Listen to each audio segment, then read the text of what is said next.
Amigos e irmãos da TV Caminho Livre, graça e paz do Senhor Jesus Cristo, estamos nesses últimos vídeos revisitando o tema juízo investigativo, sempre com base nos pressupostos da teologia adventista.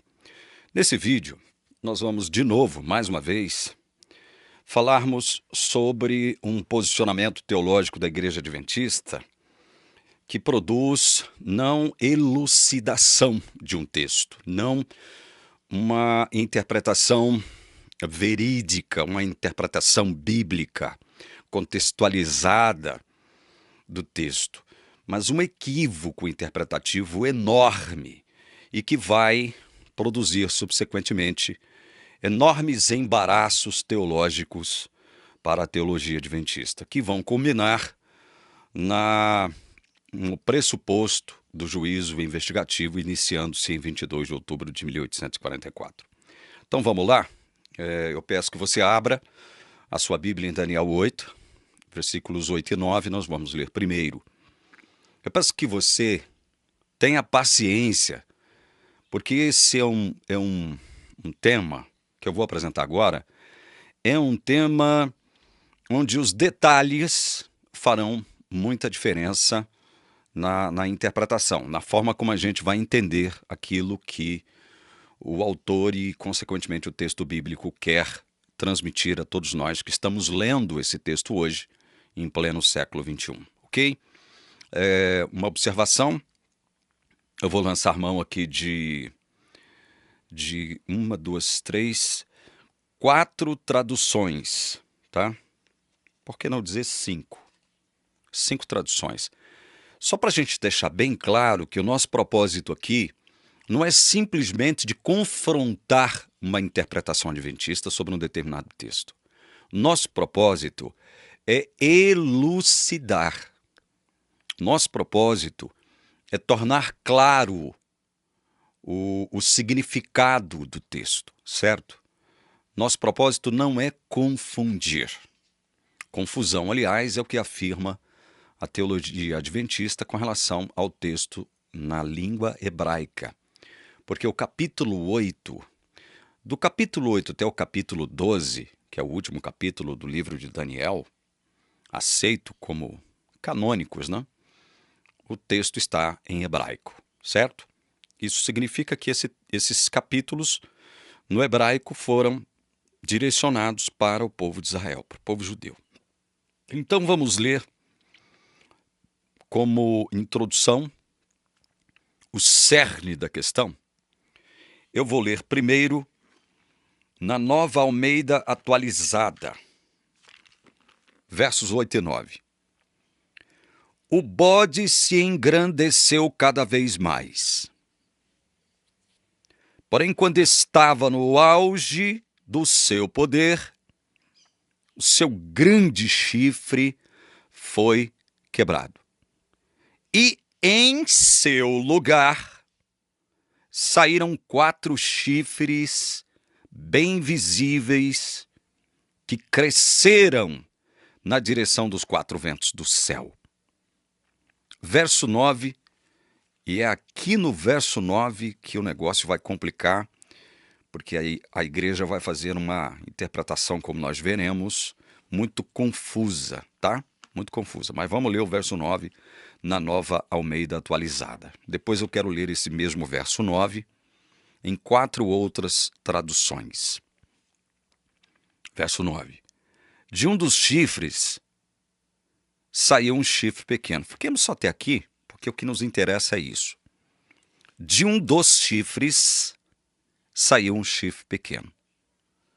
Perceba que na Nova Almeida Atualizada existe a menção da palavra chifres no plural, né? Porque afinal de contas é uma referência aos 4 chifres que surgiram no mesmo lugar onde estava o chifre grande da cabeça do bode que foi quebrado, certo?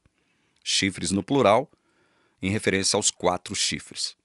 Então, na Nova Almeida Atualizada, nós temos a expressão de um dos chifres saiu um chifre pequeno. Vamos ler na Almeida Revista e Atualizada, segunda edição. De um dos chifres saiu um chifre pequeno. Basicamente, a mesma coisa, tá? A mesma coisa. Vamos ler agora o verso 9 na versão, na Bíblia de Jerusalém. Olha aí, Bíblia de Jerusalém. De um deles, veja que a palavra chifres no plural aqui é omitida. De um deles saiu um pequeno chifre. Veja que a palavra chifres no plural não aparece aqui na Bíblia de Jerusalém, em Daniel 8:9. Vamos ler agora na NVI, Nova Versão Internacional, Daniel 8:9.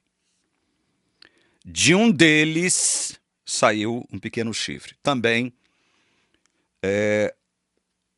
a palavra deles, aliás, a palavra chifres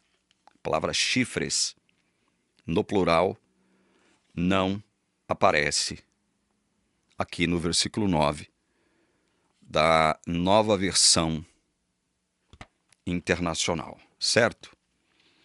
Na Bíblia Linguagem de hoje, aqui, Bíblia na Linguagem de hoje, Daniel 8:9, de um desses chifres nasceu um chifre pequeno.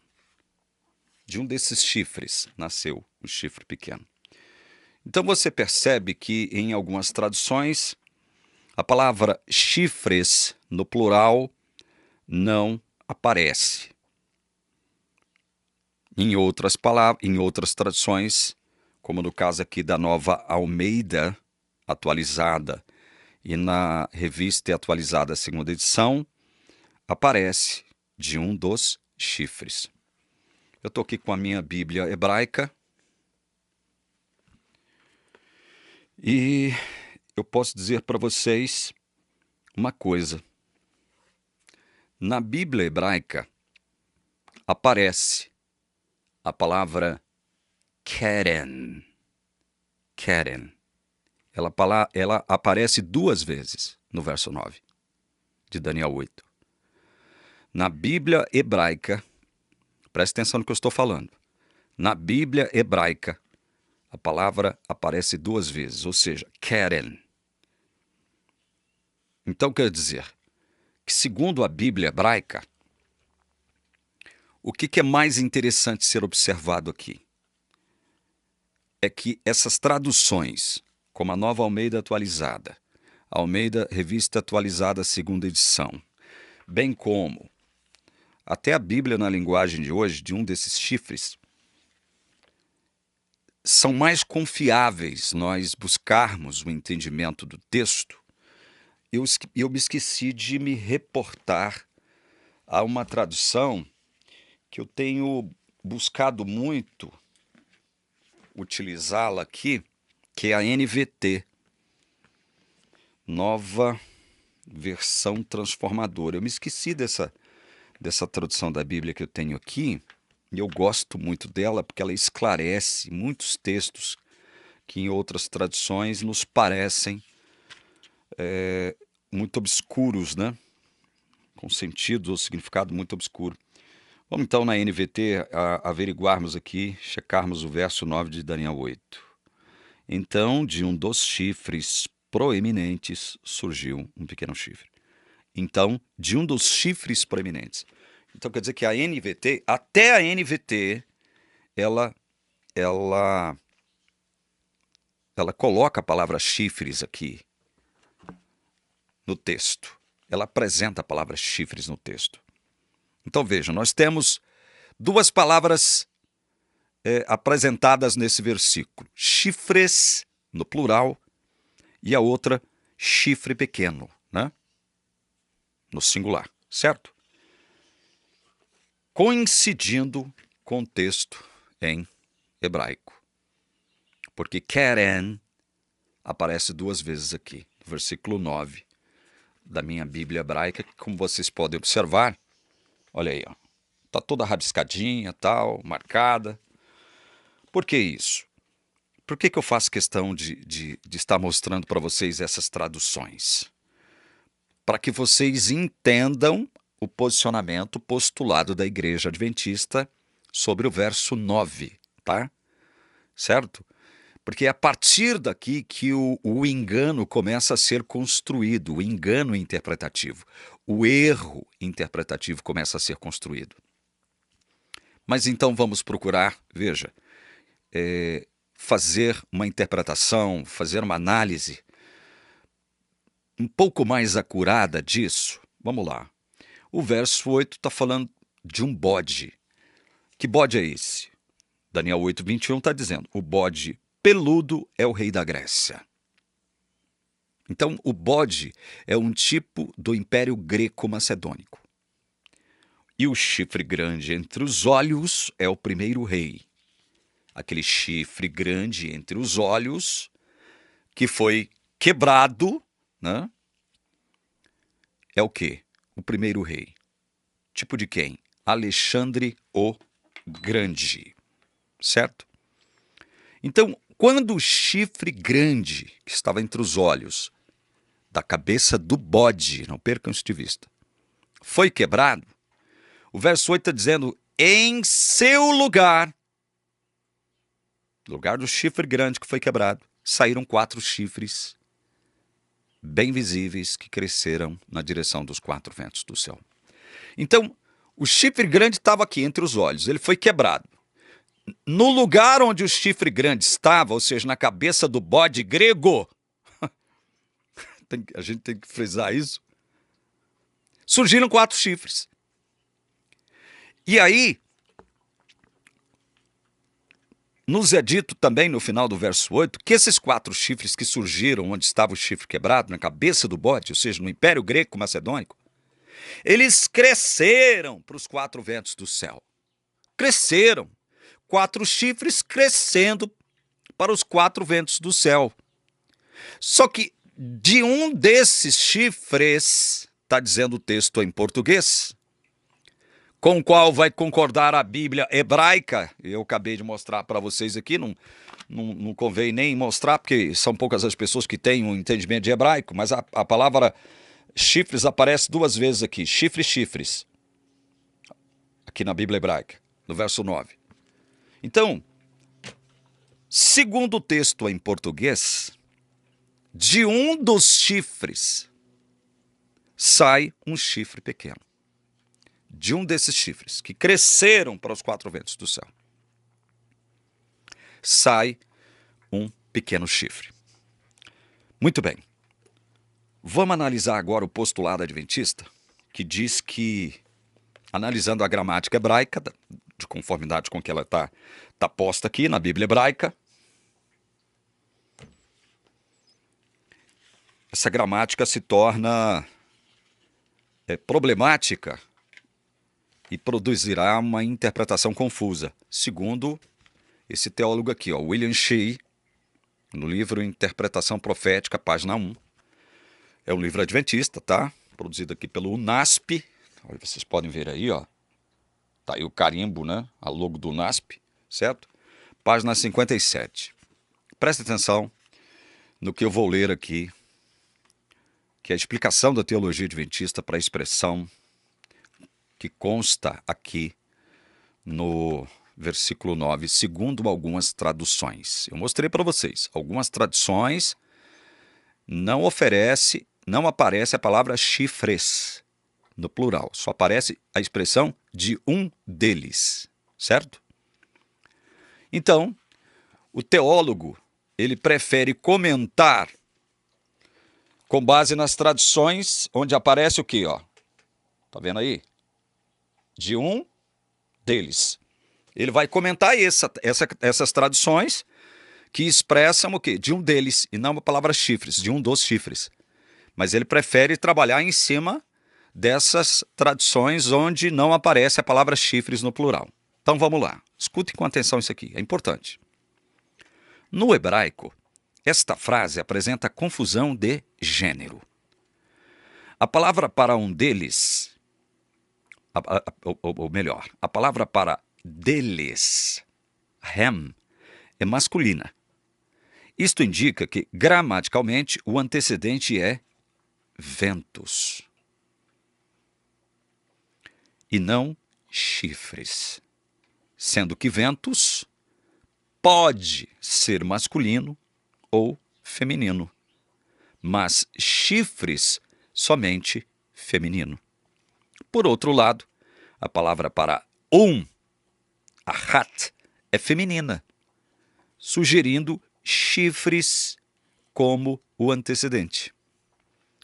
Ahat poderia, claro, se referir à palavra para ventos, que ocorre mais frequentemente no feminino. Mas é duvidoso que o escritor designasse dois gêneros diferentes para o mesmo substantivo em tão íntima relação contextual.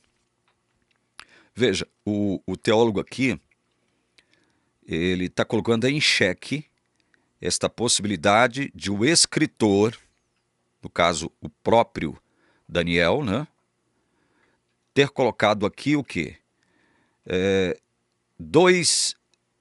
Designasse dois gêneros diferentes para o mesmo substantivo, em tão íntima relação contextual. Para chegar à concordância gramatical, ou ahat, né, no hebraico, deve ser transformado em um masculino, fazendo desse modo toda a frase se referir claramente a ventos, ou a palavra que significa deles deve ser mudada em feminino, em cujo caso a referência seria ambígua, sendo que tanto ventos quanto chifres podem ser os antecedentes. Veja, vamos procurar tratar esse comentário aqui de uma forma muito serena. Você que não tem familiaridade com as tecnicalidades teológicas, você que não tem o hábito de estudar a Bíblia de um modo mais acurado, lançando mão de materiais como os que eu tenho aqui, livros, comentários, dicionários, a própria Bíblia na língua hebraica, como eu tenho aqui em mãos. Você que não tem todos esses mecanismos interpretativos em mãos, à sua disposição, você que não tem saco ou paciência para ler a Bíblia ao mesmo tempo em que procura interpretá-la, auxiliado por todos esses recursos, você não tem condições de entender isso aqui. Não adianta. Não adianta. Eu posso ler esse trecho aqui, né, que foi produzido pelo William Shea, 1000 vezes para você e você não vai compreender nada, absolutamente nada. Né?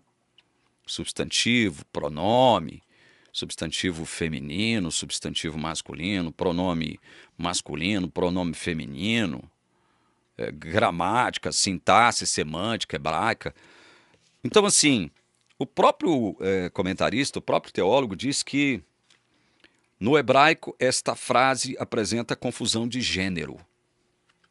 Mas ela só apresenta confusão de gênero porque ele preferiu fazer aqui um comentário, uma análise, né, exegética das traduções bíblicas que não trazem a palavra chifres no plural, mas a expressão de um deles. Está aqui, ó. De um deles. Ele preferiu pegar essa tradução, né, esquecendo-se das demais traduções, como essas que eu costumeiramente me utilizo aqui, a Nova Almeida Atualizada e a Almeida Revista Atualizada, segunda edição, que traz de um dos chifres. Então, o teólogo ele preferiu se utilizar, primeiro, de Bíblias que não trazem a palavra chifres no plural, certo? E sim a expressão de um deles. Isso tem que ser dito, certo? Tem que ser dito.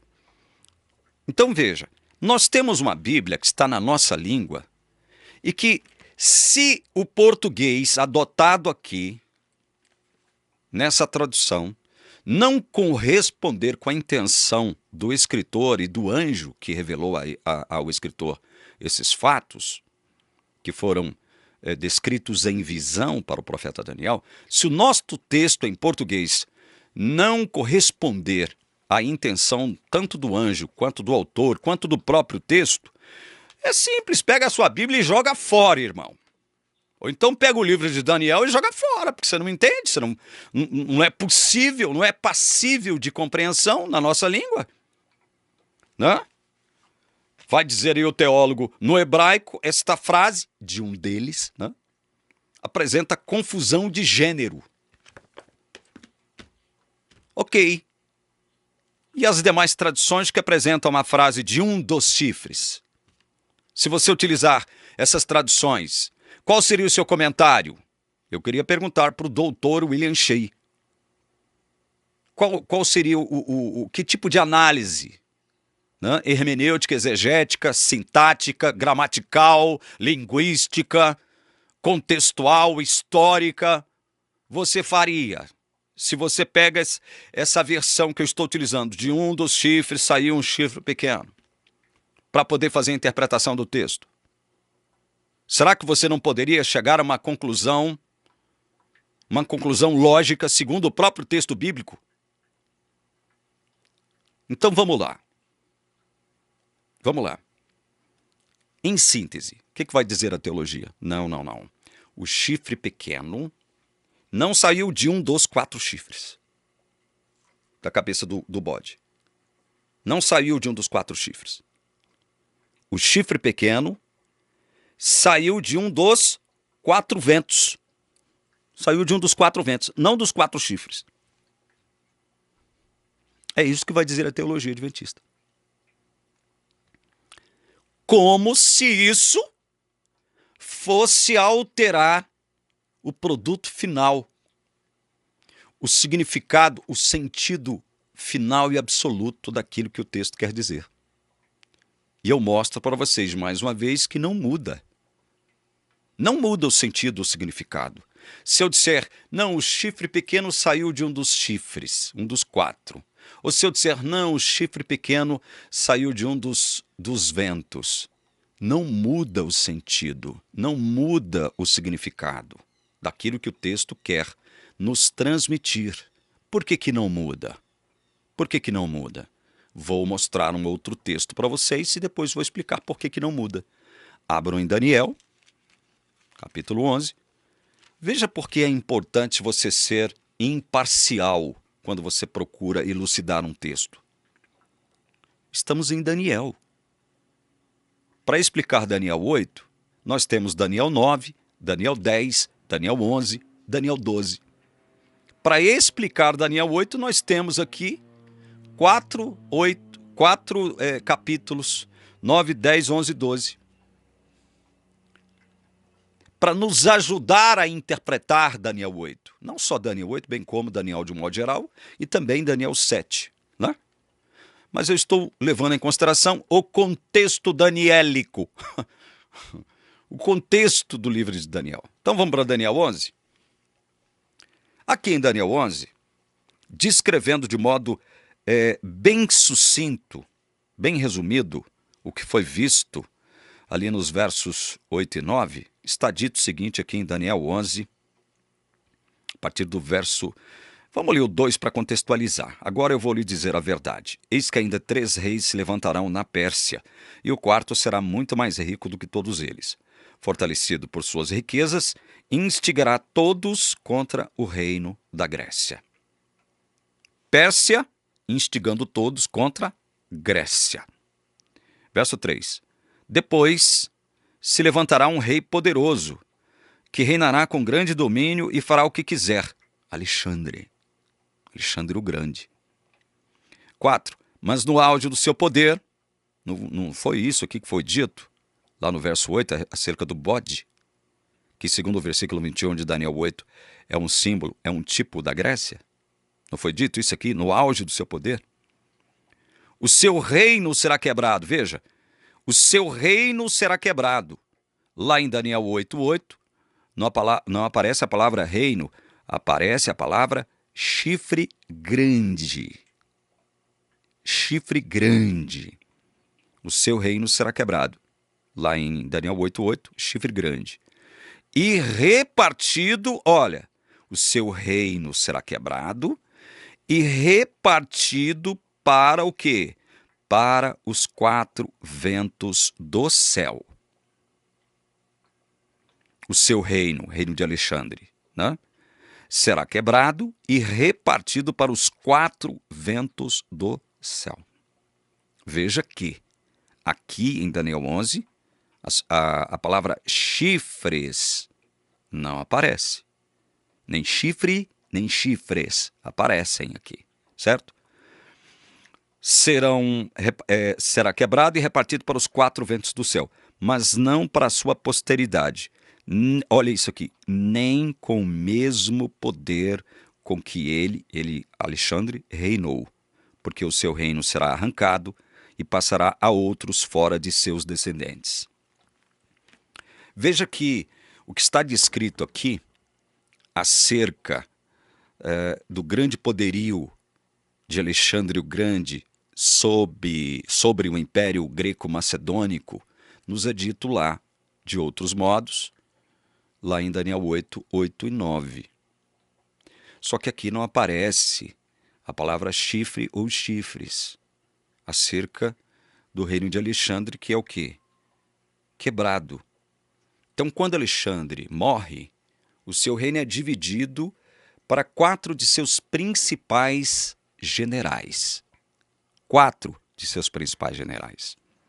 Que aqui, olha, que aqui em Daniel 11, eles estão sendo referidos de modo tipológico como: seu reino será quebrado e repartido para os quatro ventos do céu.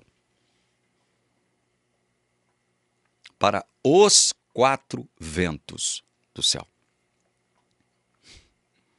Estão entendendo? Aqui em Daniel 11, não aparece a palavra chifres ou a expressão quatro chifres, mas sim a palavra quatro ventos. Significando o quê? Esses quatro ventos aqui. Os quatro chifres. Os quatro chifres, que são tipos de quatro dos principais generais de Alexandre, que dividiram o grande império greco-macedônico, que antes estava sob a liderança, o domínio de Alexandre o Grande, agora entre si. Eles dividiram esse império entre si. Quais são esses quatro generais? Aí vocês vão ter que ter paciência comigo, porque agora eu leio Questões sobre Doutrina, página 198. Olha só. Olha o trecho que eu vou ler aqui. Paciência, tá? Então, em 323 AC, no auge do poder, Alexandre morreu. A princípio, os generais dirigentes procuraram organizar o vasto território sob regências no nome do meio-irmão de Alexandre, de mentalidade débil, e do filho póstumo de Alexandre. Mas, após 2 décadas de intermitentes lutas armadas entre rivais, os dois mais fortes arrematadores do poder central foram decisivamente derrotados por uma coligação de 4 que dividiram o império em 4 reinos. Essas divisões, 3 das quais sobreviveram como as monarquias de Macedônia, Egito e Síria, até serem destituídas pelos romanos, cumpriram notavelmente as especificações proféticas de 4 chifres em direção aos 4 pontos cardeais. Ptolomeu apoderou-se do Egito, da Palestina e de parte da Síria, em direção ao sul. Cassandro dominou a Macedônia e a Grécia, no ocidente. Lisímaco exerceu a supremacia na Trácia e porções da Ásia Menor ao norte, e Seleuco governou Babilônia e a Síria em direção ao oriente. Vocês estão vendo como tudo aquilo que eu estava dizendo acerca dos 4 chifres, morte de Alexandre, generais de Alexandre dividindo o reino entre si, está tudo aqui, em Questões sobre Doutrina. Olha esse detalhe aqui, logo abaixo, no segundo parágrafo. Depois apareceu um chifre proveniente de um deles.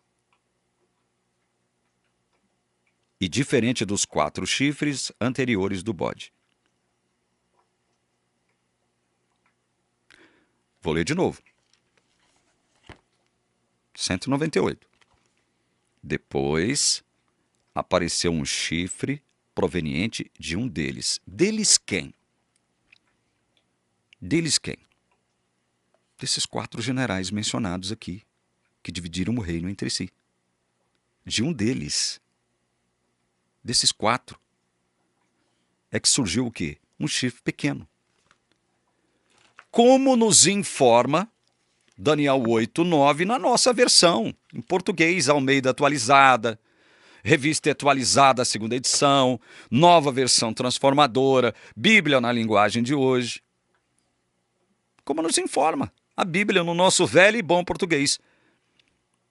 São mencionados 4 chifres que cresceram para os 4 ventos do céu.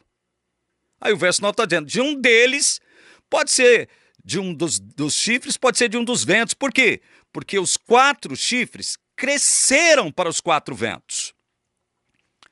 O que a teologia adventista faz de modo completamente grosseiro é desconectar chifres, os 4 chifres, crescendo para os 4 ventos. Ela desconecta isso. Ela desconecta, ela faz um desligamento, uma ruptura.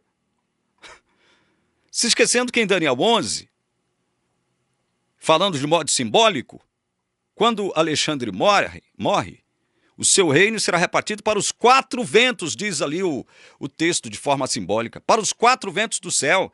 A palavra chifres no plural não aparece ali em Daniel.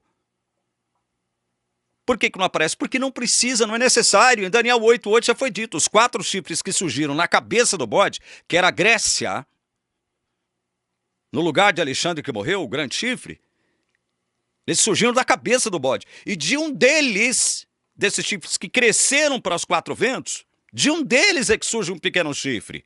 Roma não surgiu do Império Greco-Macedônico, ou dos reinos que estavam sob o domínio do Império Greco-Macedônico ali. Roma não surgiu ali. O texto, no nosso velho e bom português,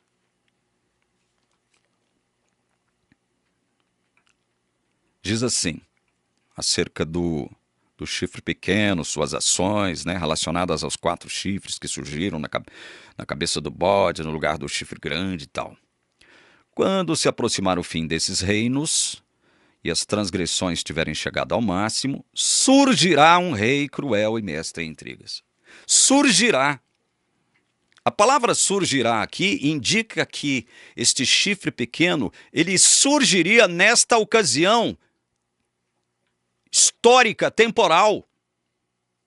Roma não surgiu nesta ocasião histórica, temporal, que é o quê? Que é retratada aqui no capítulo 8. Roma não surgiu aqui nessa época. Roma já existia há muitos anos. Segundo a história, Roma surgiu por volta do 7º século antes de Cristo. E não aqui nesse período.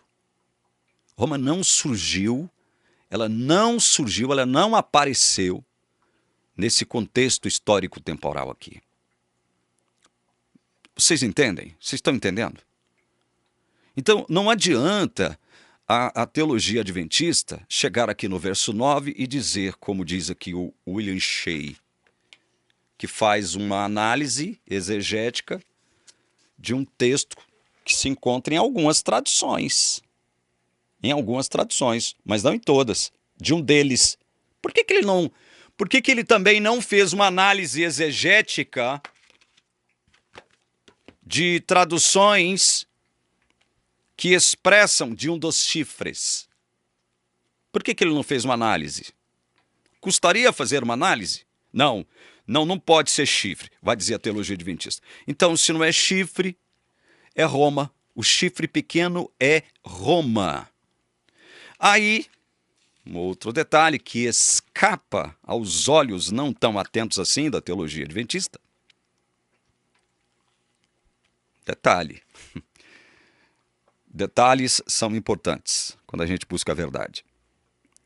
No auge do seu poder, Daniel 11:4, falando a respeito de Alexandre o Grande, grande imperador do Império Greco-Macedônico. No auge do seu poder, o seu reino será quebrado e repartido para os 4 ventos do céu, mas não para a sua posteridade, nem com o mesmo poder com que ele reinou. Pera lá, cara pálida. Nem com o mesmo poder que ele reinou. Se o Império Greco-Macedônico, sob Alexandre, que morreu, foi dividido, repartido para os 4 ventos do céu, 4 ventos, conforme Daniel 11, certo? Mas o texto bíblico está dizendo que nenhum desses ventos do céu governariam com o mesmo poder de Alexandre. E a teologia adventista está dizendo que um desses ventos surge o chifre pequeno, que é Roma. Aí nós temos que fazer uma observação. Se Roma surgiu de um dos 4 ventos mencionados aqui em Daniel 11, nenhum dos 4 seriam mais forte que o império de Alexandre. Está dizendo o texto aqui, ó, nem com o mesmo poder. Nenhum desses 4 seria mais forte que o império de Alexandre. Portanto, nenhum dos ventos poderia ser Roma. Porque Roma foi um império muito maior que o Império Greco-Macedônico. Ou alguém vai discordar de mim? Sob muitos aspectos. Roma foi um império muito mais poderoso do que o Império Greco-Macedônico. Foi ou não foi? Ou eu estou falando alguma bobagem aqui? Então veja, esse é um outro detalhe que escapa aos olhos não tão atentos assim da teologia adventista. Vê se pode. Não, o chifre pequeno não surgiu de um dos 4 chifres, e sim de um dos 4 ventos. Ok, mas a Bíblia está deixando claro que nenhum desses 4 ventos, como está descrito de forma simbólica aqui em Daniel 11, teria o mesmo poder que Alexandre. Então, se Roma surge de um dos 4 ventos, de um desses 4 ventos, que não teriam o mesmo poder que Alexandre, ou seja, seriam mais fracos que Alexandre, como é que Roma, o chifre pequeno, poderia ser Roma? E outra, Roma surgiu nessa época da divisão dos 4 reinos? Foi ali que Roma surgiu? Foi ali que Roma surgiu? Não, não foi. Aí alguém poderá dizer, não, mas o chifre pequeno cresceu. Sim, cresceu. Vamos ver aqui o verso 9 de novo.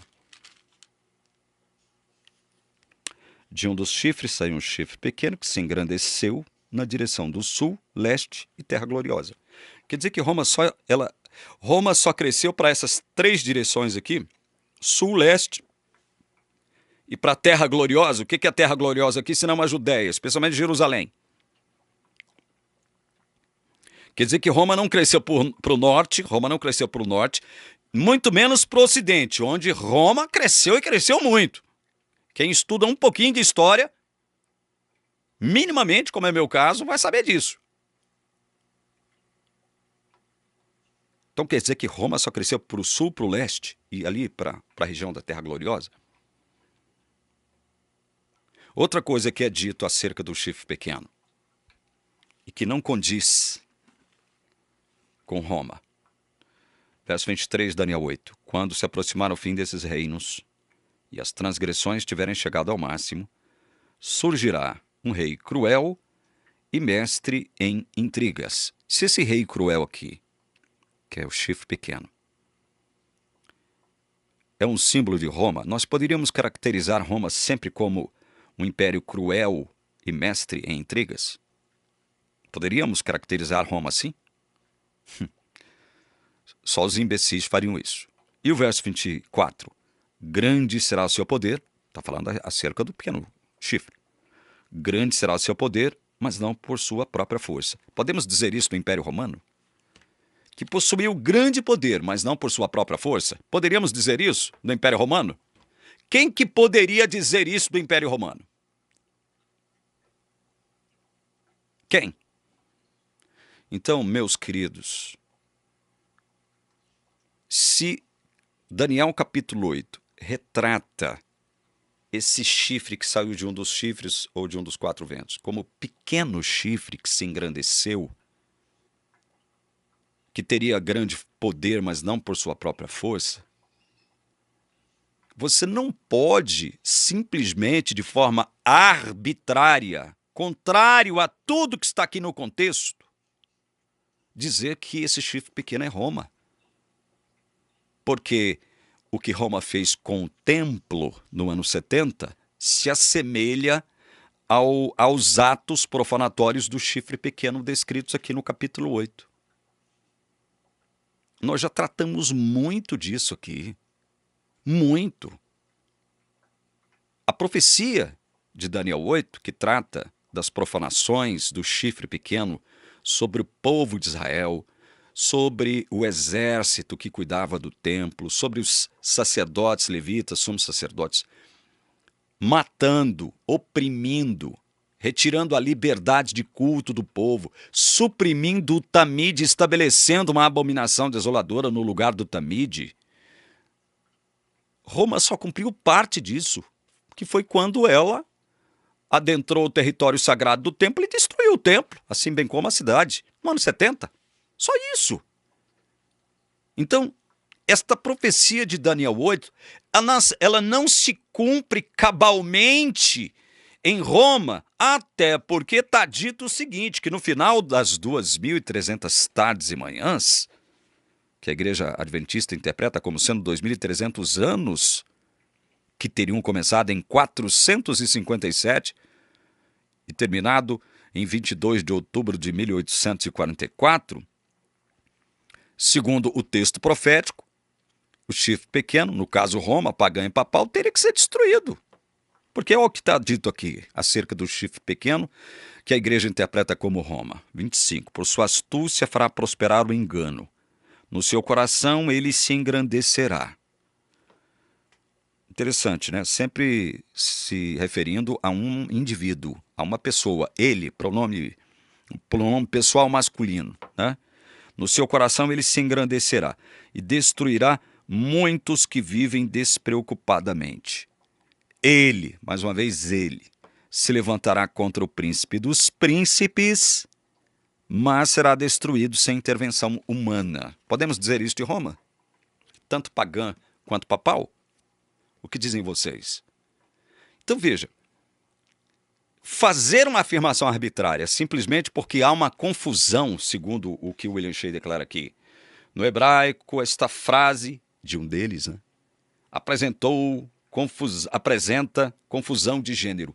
Fazer uma interpretação arbitrária porque um teólogo adventista, se utilizando de uma expressão utilizada em algumas tradições bíblicas, ele vai dizer que existe confusão de gênero aqui e fazer uma afirmação arbitrária vai justificar essa confusão de gênero aqui? Olha, se existe confusão de gênero, como é que você da teologia adventista pode cravar que o pequeno chifre surgiu ou de quatro chifres ou de quatro ventos, não tem nada a ver com os quatro generais que dividiam o Império Greco-Macedônico entre si, mas sim com Roma? Como é que você pode cravar com 100% de certeza se você mesmo está afirmando que no hebraico há uma confusão de gênero aqui? E aí você é gênio o suficiente para poder cravar, né? Com 100% de certeza que, apesar da confusão gramatical de gênero aqui no hebraico, você consegue cravar, você consegue elucidar o texto, fazendo uma afirmação que não se coadunará com as demais descrições do chifre pequeno e de suas ações aqui no texto de Daniel. Não vai se coadunar. Não adianta vocês espernearem. Em 1844, Roma pagã e Roma papal foram destruídas. Sem esforço, sem um auxílio, sem intervenção humana. Roma pagã foi destruída sem intervenção humana? Deixou de existir sem intervenção humana? Roma pagã? O que acham vocês? Inclusive o Império Romano Oriental Foi sem intervenção humana que o Império Romano Oriental sumiu do mapa. E Roma Papal, que aí está. Eu estou me utilizando de um termo utilizado por vocês para se referir à Igreja Católica Apostólica Romana. Roma Papal.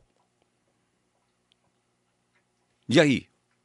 Em 22 de outubro, no fim da profecia das 2.300 tardes manhãs, que vocês afirmam ser 2.300 anos, Roma Papal deixou de existir?